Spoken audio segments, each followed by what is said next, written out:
Zed's dead, baby.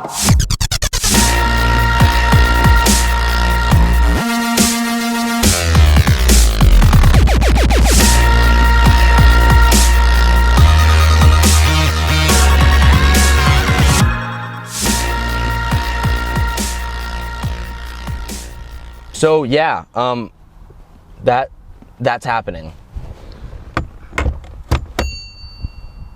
This is a 1990 Nissan 300zx. Nice. So obviously you can tell that the car is very stanced, and that was the look my buddy Keith was going for, and I feel honored that Keith is letting me drive this because he doesn't let that many people drive it. So I feel honored. So hopefully this goes well. Just kidding. Okay, so first gear. This is a 25-year-old clutch. He's never replaced it, and this is the non-turboed version, by the way. So before anybody asks that, now you know.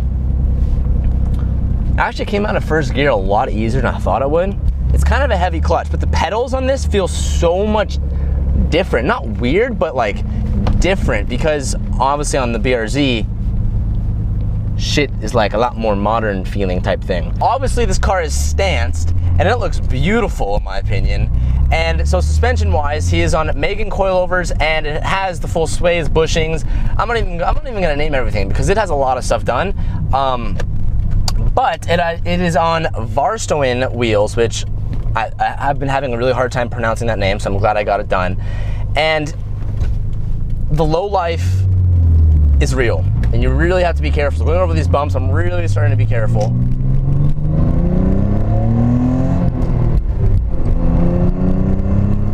Geez, so it's 5 gears, and the throw is long. It has a long shifter, but like I said, it's 25 years old. So from where modern technology is today, where this is, it's a huge difference. But it feels really good. I'm getting used to it fairly quickly, and I'm not really having trouble figuring out what I'm doing. I mean, you're seeing this exactly when I first drive it. So when I was going into third, I was like, did I miss it? I don't know what happened, but feels nice. I do like it.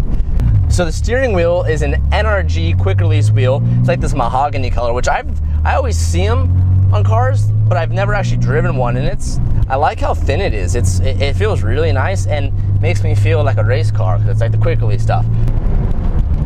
So it has a nice raspy tone, which I personally like. I didn't think that I would like it that much, but it actually sounds really nice.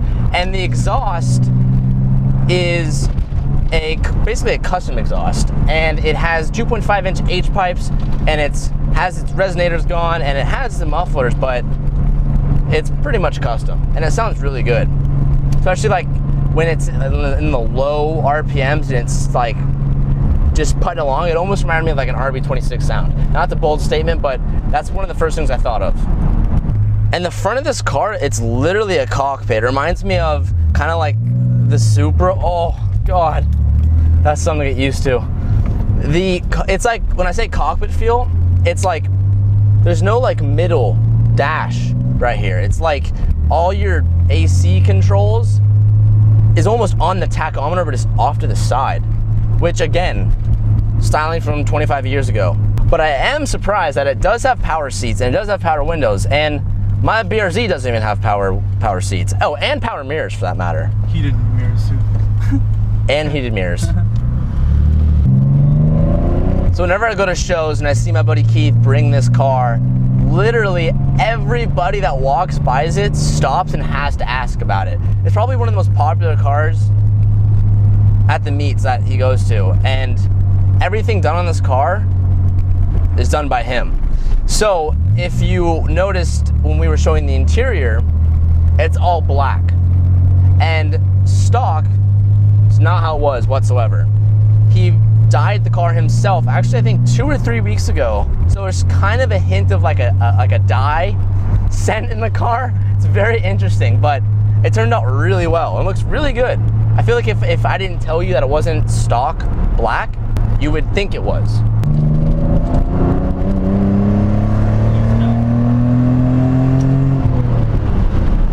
Almost missed. I think I did miss. I just went straight from 2 to 5. I definitely missed. Well, So the car handles really well. Like I said, it's done like he didn't go for power, and I don't blame him. It's just kind of like the BRZ in a sense that it wasn't meant to go super fast. It's just meant to look good, and I like that. So like I said, this is not the turbo version, and the power in this car is actually more than I thought it would be. Like first gear, that rasp, oh my God, it sounds really good. Sounds so good, and it handles like it stays very flat to the ground, like extremely flat. So obviously we're not on a track and we can't go through corners like a madman, but going around on the streets, it feels so planted, but very bumpy. Give and take though, when you go for the whole stance look and you literally like, this is one of the best fitting cars I've ever seen, and rides pretty well. Like I would have thought it would have been worse than this. Not saying it's like a cloud, but it's like a very stiff cloud.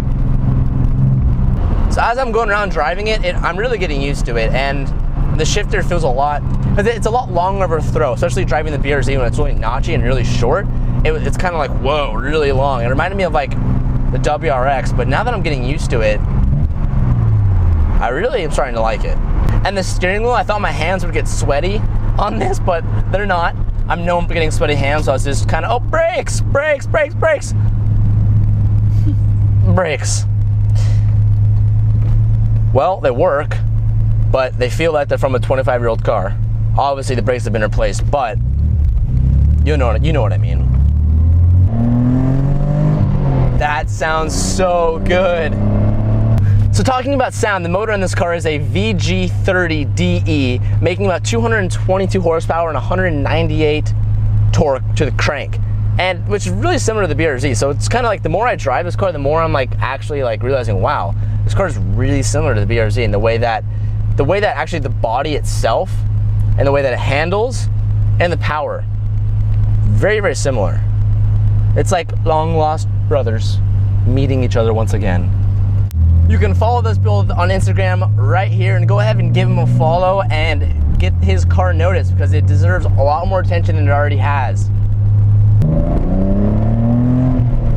God, that rasp at the top is so good. I want to thank Kieth very much for letting me take out his baby, because I know he doesn't do it very often. And thank you all so much for watching. I will catch you next time in the next video. Peace out.